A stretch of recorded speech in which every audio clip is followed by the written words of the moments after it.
그러니까 저희 교회 이제 설교가 기본적인 구조는 매년 복음서에 대해서 살펴보고 그다음에 이제 서신서 하나 살펴보고 그 사이에 이제 절기들 이렇게 하면 이제 어, 좋을 것 같습니다.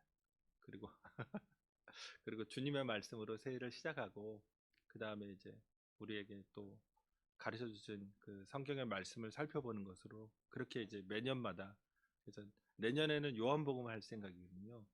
내년 초에는 요한복음 하고 뭐 그 다음에 뭐 골로새서나 그런 것들을 하려고 준비 계획을 하고 있습니다.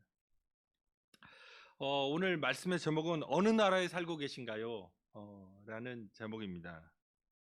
최근에 제가 이제 계약을 해서 학생들 내일도 이제 세미나 인도해야 되는데 수업 자료를 이제 그 수집하고 검색하고 이제 뭐 이렇게 다운도 받고 뭐 그러는 과정이 있습니다. 그러면서 2020년도에 나온 독일에서 나온 책인데 그 Die Wiederentdeckung des Staates in Theologie예요. 그러니까 신학에서의 국가의 재발견이라는 책입니다. 근데 이제 국가라고 하는 개념에 대해서 신학에서 왜 재발견이라고 하냐면 그렇게 좋아하는 주제가 아니에요. 국가는 실은 뭐 제 개인적인 견해는 아나키스트에 가깝지 않나 저는.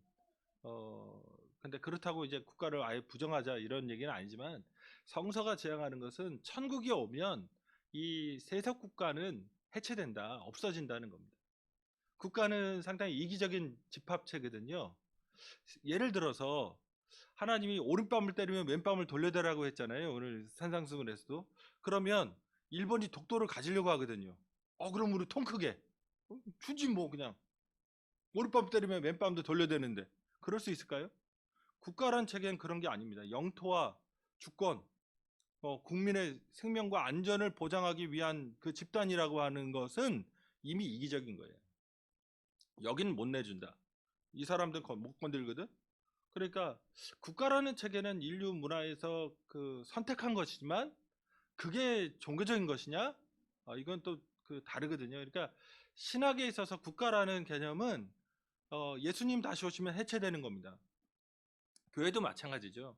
그러니까 별로 뭐 다르지도 않고 그렇게 또 이 세상 국가가 하나님 나라를 볼 때 그렇게 좋지 않거든요. 실은 경험들이 중세 유럽의 국가들이라든가 아니면 현재 국가도 우리가 생각하는 그런 나라의 모습은 아니잖아요.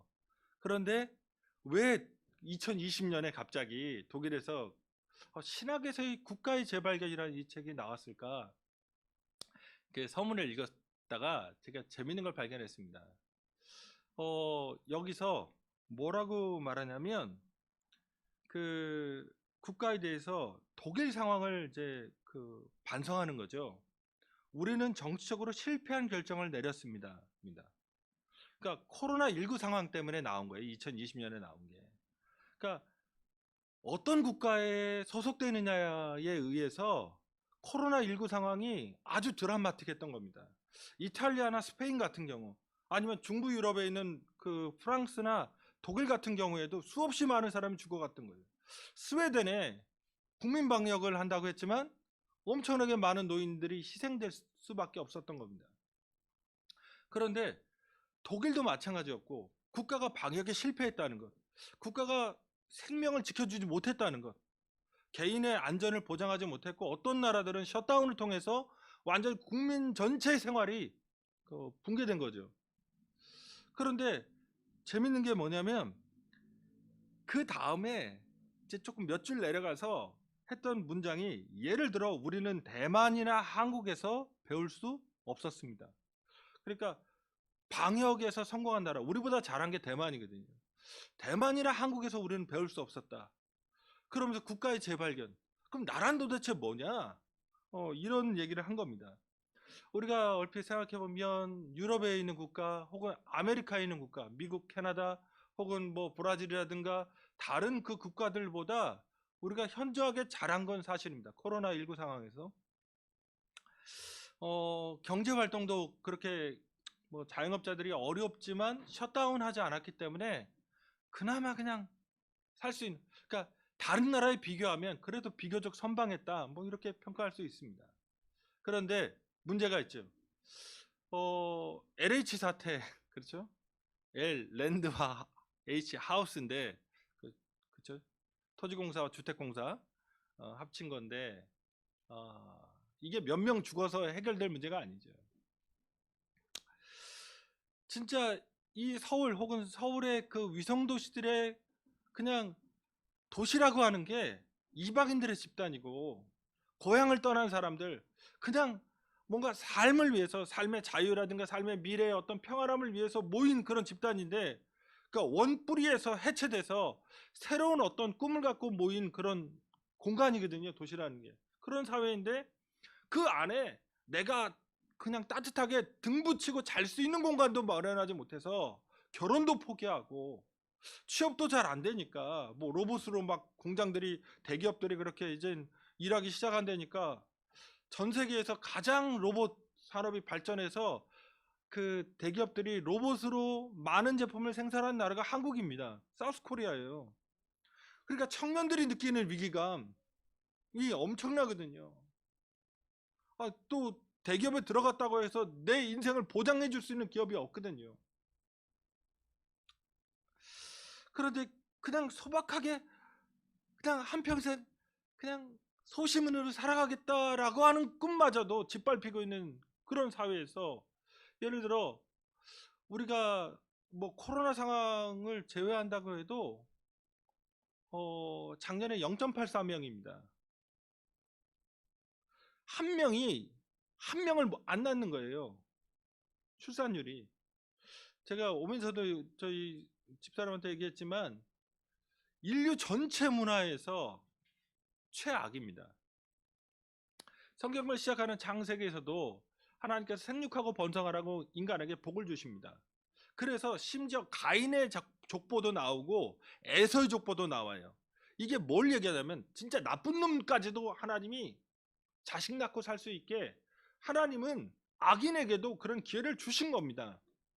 그러니까 창세기에 10가지 족보가 나오거든요. 그 족보들이 갖고 있는 게 뭐냐, 정말 악한 놈까지도 자식 낳고 살 수 있는 하나님의 복이 주어졌어요. 그걸 철회하지 않아요. 그건 원초적인 복입니다. 그런데 인류 문화에서 한 명도 낳지 않는, 한 명이 한 명도 낳지 않는 사회는 대한민국이 유일합니다. 이런 나라는 존재한 적이 없어요. 거기에 세계 1위의 자살률이 있잖아요. 우리가 2016년 5년 전에, 그리고 2017년 4년 전에 3월 10일에 박근혜 탄핵을 이뤄냈습니다. 5년 전 4년 전에 우리가 이게 나라냐라고 민주주의적인 진보적인 주제를 가지고 광장을 채웠고, 그 열망 속에서 정권을 교체해냈습니다. 그런데 오늘 지금 현재 다시 대두되는 게 이게 나라냐는 거죠. 이게 우리가 기대했던 나라의 모습인가? LH 사태를 통해서 청년들이 불안하고 결혼도 못하고 심지어 연애도 못하고 코로나 때문에 애는 0.84명, 이 엄청난 참혹한 수치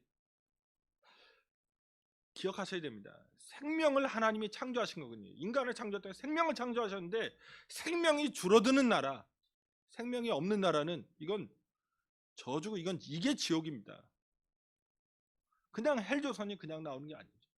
생명이라고 하는 것을 귀하게 여기는 것, 한 사람의 생명이 하나님의 형상이라고 하는 것을 귀하게 여기는 게 기독교라면, 그 생명이 죽어가고 있고 생명이 말살되고 있고 생명이 아예 씨앗조차 결혼하지 않아서 발현되지 않는 이 사회는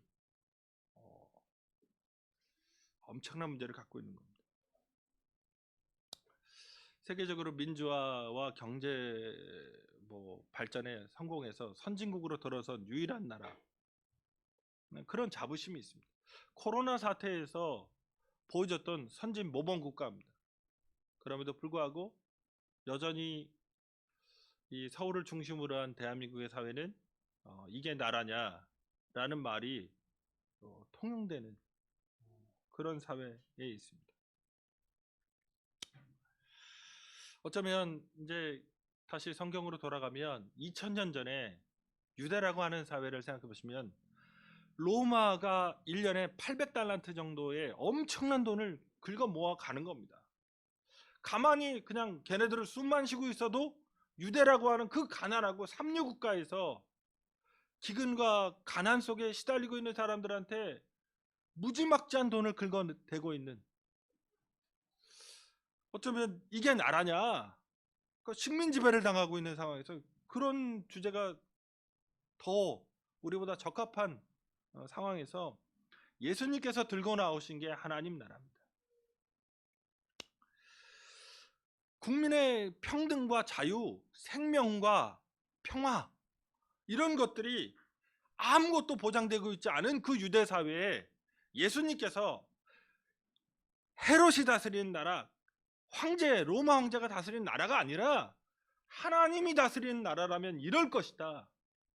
그 사람들에게 새로운 비전과 꿈을 주셨습니다. 그래서 마태복음 4장을 보면 회개하라 천국이 가까웠느니라 말씀하시고 공적인 사역, 공생애를 시작하시는데, 여기서 천국은 이게 패러프레이징인데 말하자면 하나님을 그 유대인들이 감히 얘기하지 못하니까 하늘이라는 표현으로 바꾸는 거죠. 하나님을 하늘로. 그러니까 천국, 하나님 나라를 바꿔 부르면 하늘나라, 그러니까 천국입니다. 그러니까 하나님 나라를 선포하셨는데 예수님께서는 그 하나님 나라가 어떤 나라인지를 보여주세요. 질병을 고치십니다. 그래서 죄의 결과로 인간이 하나님을 떠난 그 결과로 가져온 그 죄와 죽음을 부수는 거죠. 사탄의 나라를 분쇄합니다. 거기에 그 사탄의 나라의 또 하나의 모습이 이거예요. 세리, 죄인, 창기입니다. 유대인들이 그렇게 사회적으로 멸시하고 돈이 없어서 그렇게 살아갈 수밖에 없는 그런 사람들을 도외시했거든요. 그들은 예배당에도 못 들어가요. 회당에도 못 들어갑니다. 죄인이라.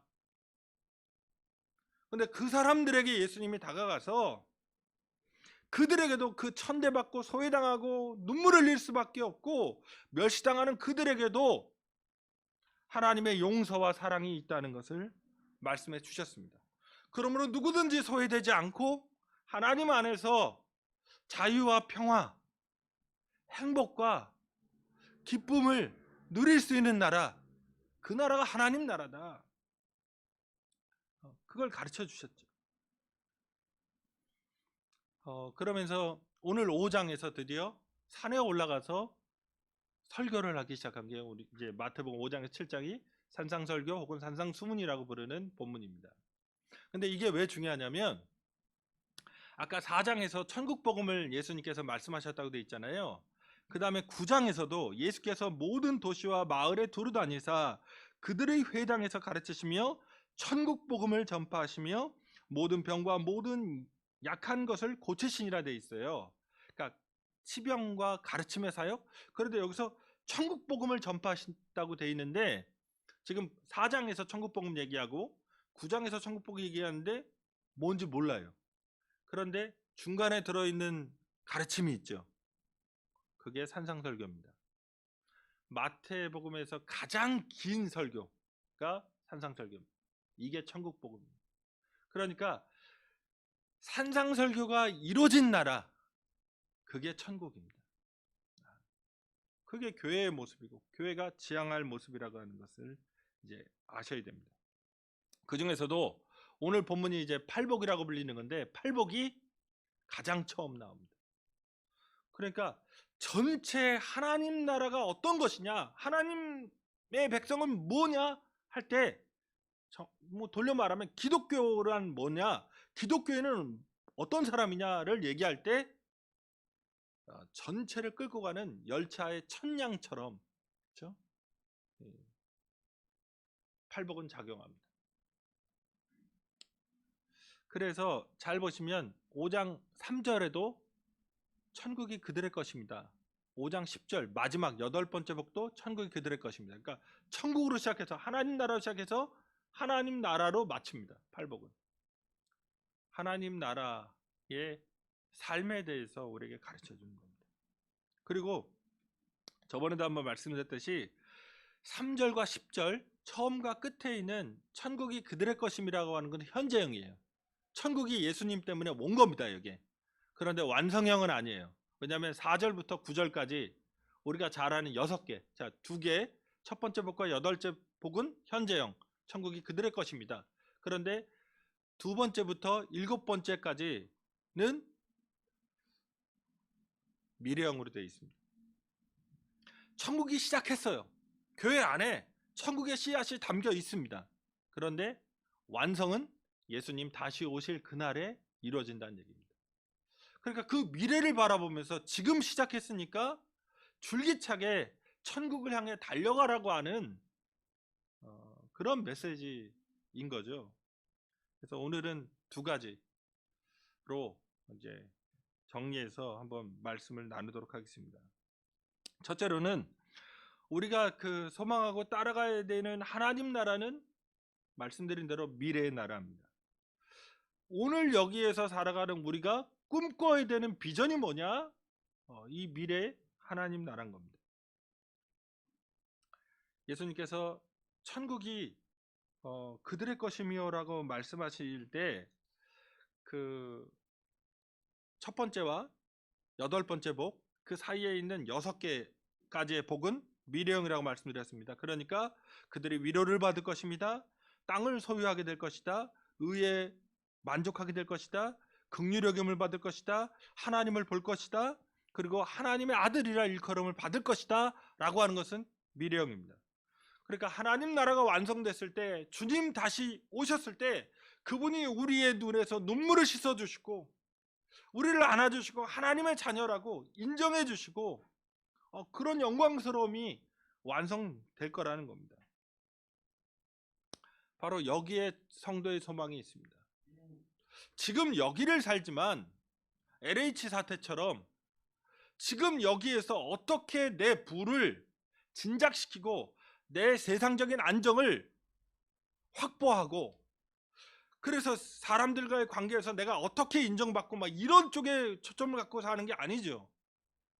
지금 예수님이 하나님 나라가 있고 하나님 나라를 가져오셨고 하나님 나라의 비전을 소개하셨다는 얘기는 우리의 초점과 목적을 분명히 하도록 하는 겁니다. 주님 다시 오실 그날 구원받을 소망으로 살아가라고 말하는 겁니다. 제자의 삶이란, 예수님이 가르쳐주신 성도의 삶이란 오늘 여기에서의 생존과 안위를 걱정하는 삶이 아닙니다. 하나님의 뜻을 실천하고 하나님의 나라, 그 백성으로서 살아가는 것을 힘쓰는 삶입니다. 여기에서 이제 질문이, 이제 심각한 질문이 들어가야죠. 세상이 지금 비트코인이 600만 원인가? 그 이제 폭락했다는 비트코인도 살아났습니다. 부활. 증시도 이 정권 초기에 뭐 이렇게 흔들린다더니 이제 견고하게 막 엄청나게 이제 올라가고 있죠. LH 사태, 역시 땅에 묻으면 되는 겁니다. 제가 대학교 1학년 때 공산당 선언 읽었거든요. 그리고 뭐 막스, 왜냐면 그 전 세대가 다 그런 의식화 사상화 시대니까 저도 궁금해서. 근데 이제 그런 거 할 때 뭐 토지 자본 노동, 그쵸? 이게 자본의 3대인데 토지, 땅이 그렇게? 제가 어릴 때도 땅? 그다음에 자본? 어이, 이름도 생소한 자본? 노동. 그런데 늘 얘기하듯이 이 셋 중에서 노동이 소외되는 사회, 그렇죠? 노동자가 일할 수 있는 일터도 없고 그 일의 대가가 적정한 것인지에 대해서도 이게 의심받는 사회. 이 둘은 강화되고 토지는 자본과 결탁해서 엄청나게 강화되고 있는 사회에서 우리도 유혹받죠. 그러니까 지금 창조주가 아니라 조물주가 아니라 건물주가 건물주만, 그렇죠? 아니 그 모든 연예 기사에서 건물주 됐다는, 연예인이 성실하게 일해가지고 행사 뛰어서 건물주 됐다는, CF 찍어서 건물주 됐다는, 성공했다는 기사. 그러면서 모든 사람이 비판하지 않고 부럽네. 그리고 서장훈 보면서 키만 큰 게 아니라 돈도 많고 이렇게 돌싱해. 참 어쨌든 우리도 그런 세상의 유혹을 받습니다. 그런데 다시금 우리가 사순절도 지나고 또 복음서에서 얘기하는 예수는 어떤 존재일까요? 그 줄인 상황에서도 마귀가 돌이 떡덩이가 되게 해서 먹어라. 성전 꼭대기에서 한번 뛰어내려봐라. 아니면은 천하영국의 영광을 너에게 다 주겠다. 근데 그걸 거부하는 겁니다. 그건 하나님의 세상이 아니고 하나님의 나라가 아닌 거예요. 나 자신만, 내 이익만, 내 권리만, 내 주장만 할 수 있게 해주겠다. 그런데 예수는 거부합니다. 그런 세상은 하나님의 나라가 아니라는 얘기입니다. 교회의 소망은, 성도의 소망은 거기에 있지 않습니다. 오히려 사도 바울이나 아니면 이집트의 그런 사막교부들이 있거든요. 안토니우스라고. 그런 얘기는 못 들으셨죠? 제가 28살에 안토니우스를 처음 만났습니다. 이 사람이 이집트인데 2세기예요. 땅이 얼마나 많은지 육안으로 안 보여요. 자기 땅이. 그냥 너무 많아가지고. 아버지가 돌아가셨는데 여동생 하나 있는데 모든 땅을 팝니다. 그리고 가난한 자들에게 나눠줬어요. 그리고 사막으로 들어가서 아주 조그만 음식 그것만을 먹습니다. 그러니까 여동생 살 수 있게 좀 떼어주고 모든 걸 탄 거예요. 아니 기독교 교회사를 보시면 뭐 프란체스코 아버지 저번에 말씀드렸잖아요. 이탈리아 사람인데 프란체스코 프랑스 사람이라는 이름을 갖고 있는 사람. 그 도시에서 가장 부자의 아들. 그런데 나중에 예수 믿고 나오면서 그 아버지의 유산 상속을 포기합니다. 지금 기독교가 걸어간 길이 뭐냐? 우리가 성자라고 진짜 기독교인이라고 하나님이 나타났다고 뭐 성은이 프란치스코 있다 새랑 뭐 짐승까지도 같이 대화할 수 있다 이런 사람들은 실제는 자기 자신을 포기한 겁니다. 사도 바울이 그랬던 거예요. 군수업자 남에서부터 로마 사람 예루살렘에 집 있고 젊어서 성공해서 좋은 최고 대학 나와서 재판관으로 유대에서 활동할 수 있었던 그 사람이 진짜 돌 맞고 다니고 이름 모를 그런 회당에서 질질 끌려가지고 사람들에게 매맞고 있고 욕먹고 있는 다시금 성도의 삶은 가난과 고난에도 불구하고 때로는 이 땅에서의 불편과 어려움에도 불구하고 주님을 따라가는 겁니다. 그런데 여전히 우리는 이 대도시 서울의 언저리에서 세속물을 너무나 많이 먹어요. 세속적인 성공이라고 하는 것에 너무나 박수치고 세속적인 그런 성장과 상승에 대해서 부러워하는 성도로서의 결기나 성도로서의 기계가 사라진 겁니다. 다시금 천국을 바라봐야 됩니다. 하나님 나라를. 그게 성도인 겁니다. 둘째로 예수님이 말씀하시는 그럼 참된 성도의 복이 뭐냐? 딱 하나입니다. 하나님 말씀대로 살아가는 것. 오늘 그 6가지 복에서 어떻게 살아갈지를 예수님 말씀해 주셨습니다. 진짜 예수님과 인격적 관계를 맺는다면 어떻게 살지? 그분이 살아가신 대로 그분이 가르쳐 준 대로 사는 거죠. 그게 인격이죠. 아니 상대방과 대화했는데 그 사람이 말한 건 다 무시하고 내가 말하고 싶은 거 내가 생각하는 거 내가 하고 싶은 대로 막 해요. 그러면 이제 관계의 파탄이죠. 주님과 관계 속에서 기독교인이 살아간다면 그분이 가르쳐 주신 대로 그분이 살아가신 대로 살아가는 겁니다.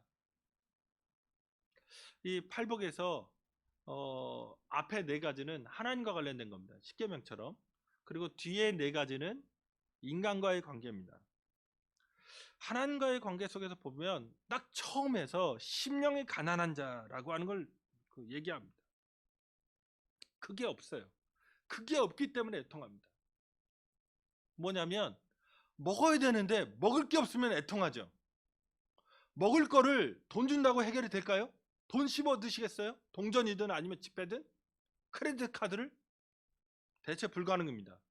그러니까 돈은 수단이지 그게 아닌 거예요. 먹을 게 없는데 먹을 것만 필요한 거지. 지금 음식은 아무것도 없는데 크레딧 카드를 준들 뭐 할 건데요? 지금 음식이 필요한 거예요. 사람은 물이 필요한 거고.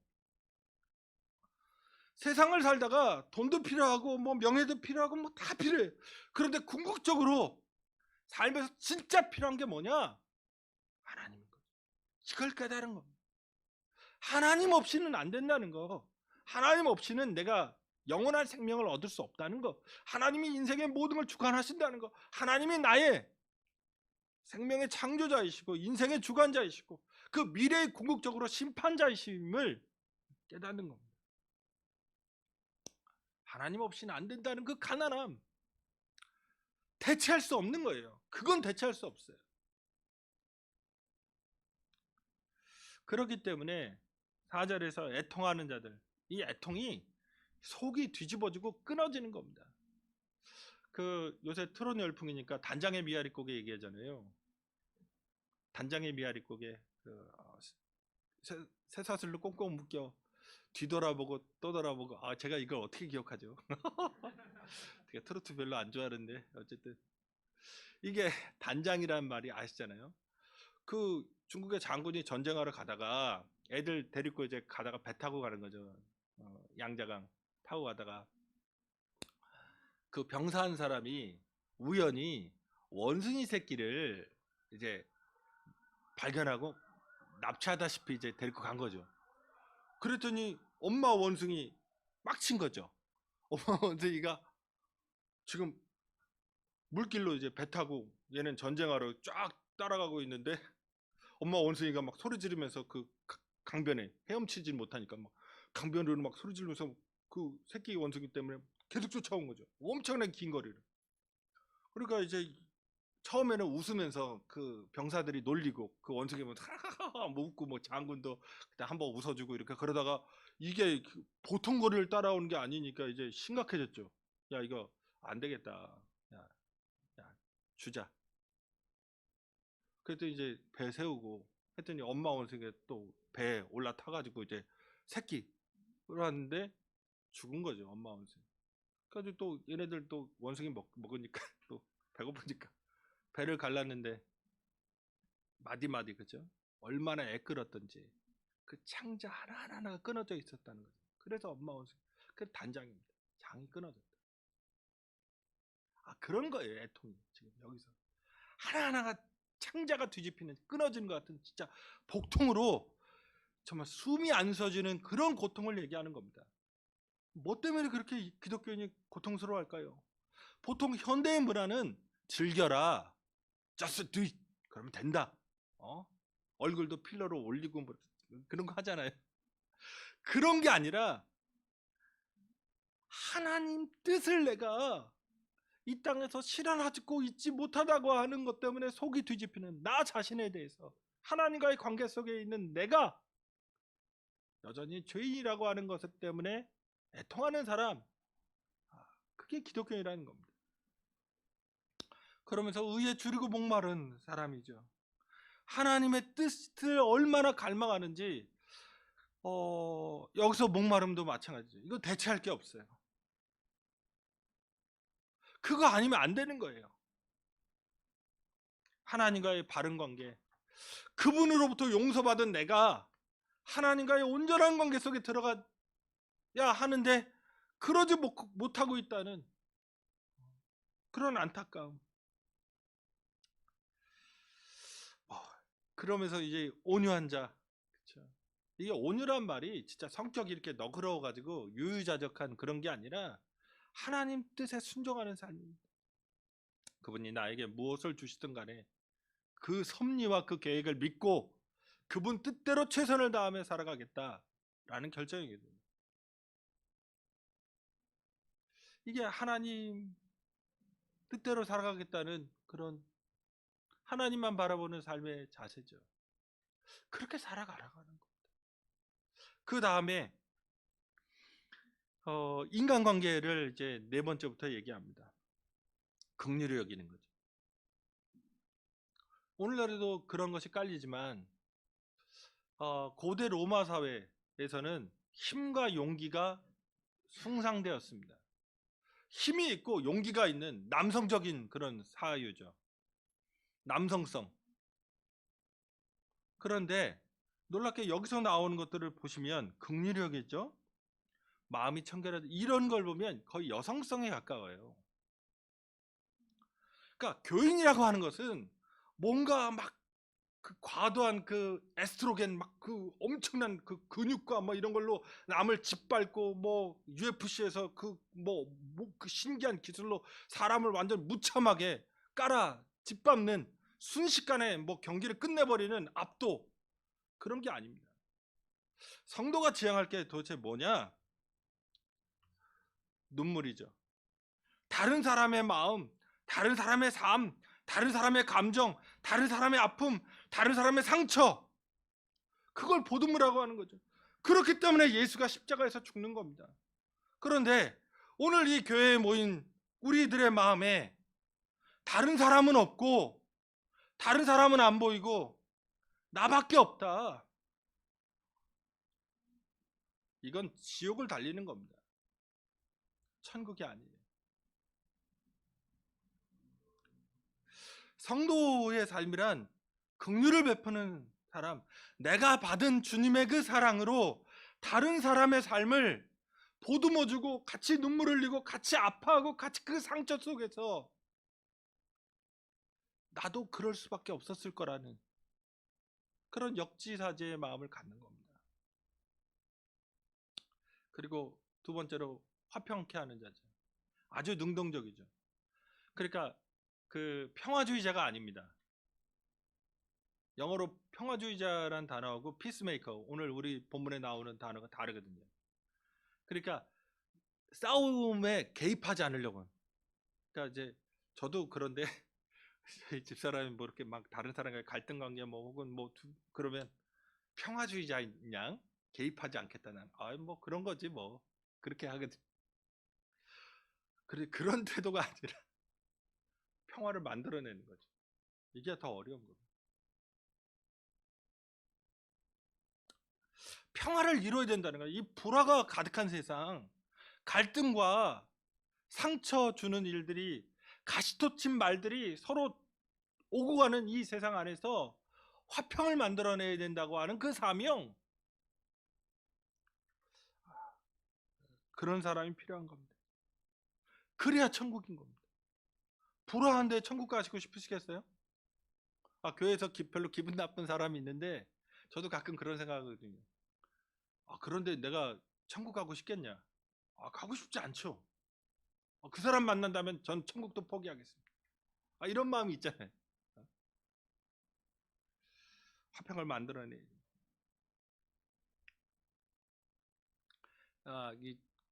마음이 청결한 것. 이게 사적인 욕심 버리지 않고 내 이익을 가미하지 않고 하는 거거든요. 지금 뭐 신도시에 주택 만드는 거, 그 대도시를 뭐 아파트촌이겠죠. 만들어내는 거 뭐 시흥이든 그게 뭐 광명이든 누가 반대하겠어요.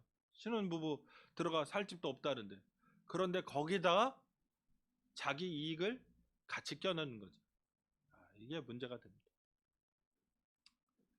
거기에 의를 위하여 박해를 받는 자인데 11, 12절에 보면 나를 인하여라는 표현을 쓰셨어요. 비방하고 모욕합니다.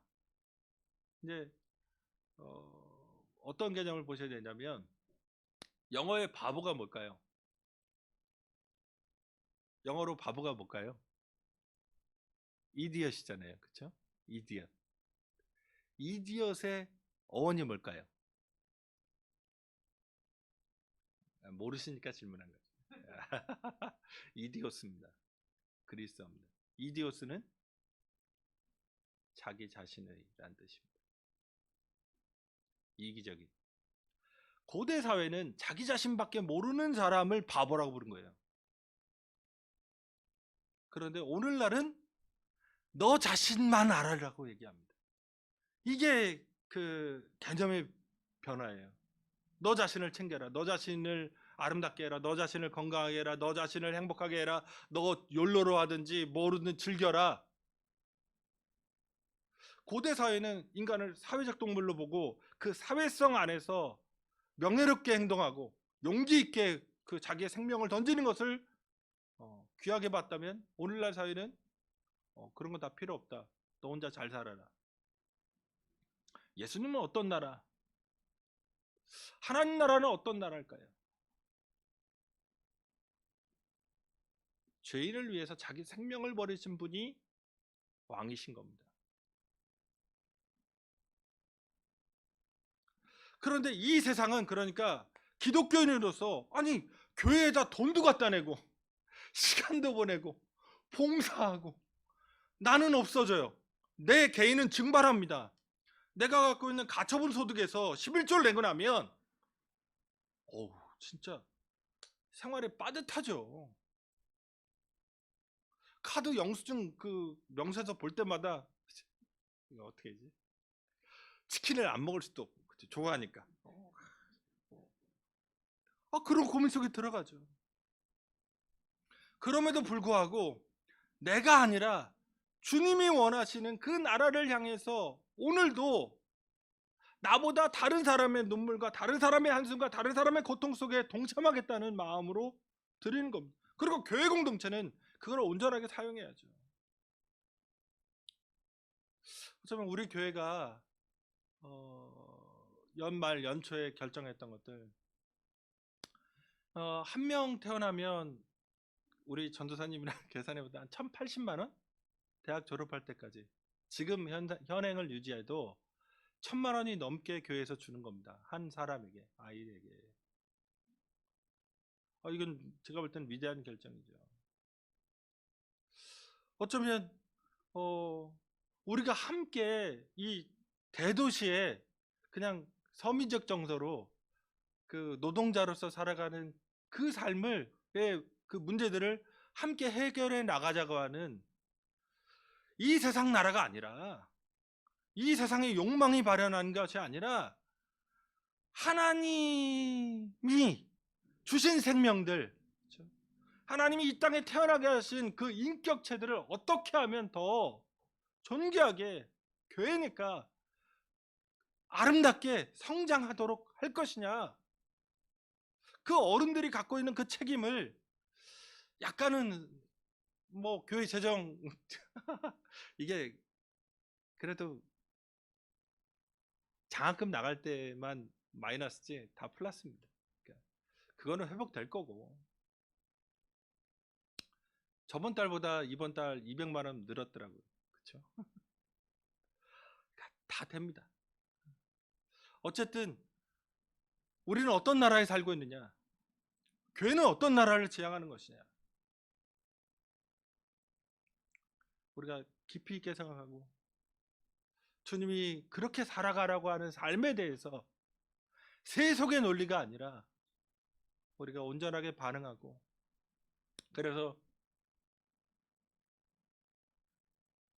이 세상의 빛과 소금이라고 하는 것을 온전히 드러내는 우리 주님의 교회 지체들 되시도록, 또 그 삶에서 사랑을 실천하시는 이런 팔복의 삶을 살아내셔서 오늘 주님 말씀하시는 상급이 크다, 주님 다시 오시는 그날 그 큰 상급 속에서 함께 기뻐하시는 저와 여러분 되시기를 주님의 이름으로 축원드립니다.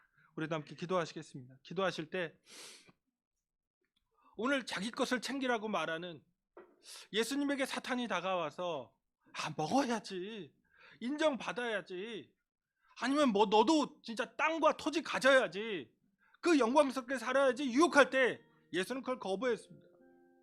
어쩌면 우리도 그런 게 없어서 오늘 마음 아프게, 아니면 걱정하면서 염려하면서 한숨 쉬면서 불안해하면서 살 수도 있습니다. 그런데 다시금 우리가 주님의 마음으로 하나님의 나라를 이루면, 우리가 서로를 사랑하는 그런 나라, 공동체, 그런 사회를 이루면 불안할 게 없죠. 우리 교회가 그런 하나님의 뜻을 이루는 그런 지체들이 될 수 있도록 이 팔복에 주님이 가르쳐 주시는 온전한 성도의 삶을 살아갈 수 있도록 우리 주님 한번 부르고 간절히 기도하시겠습니다.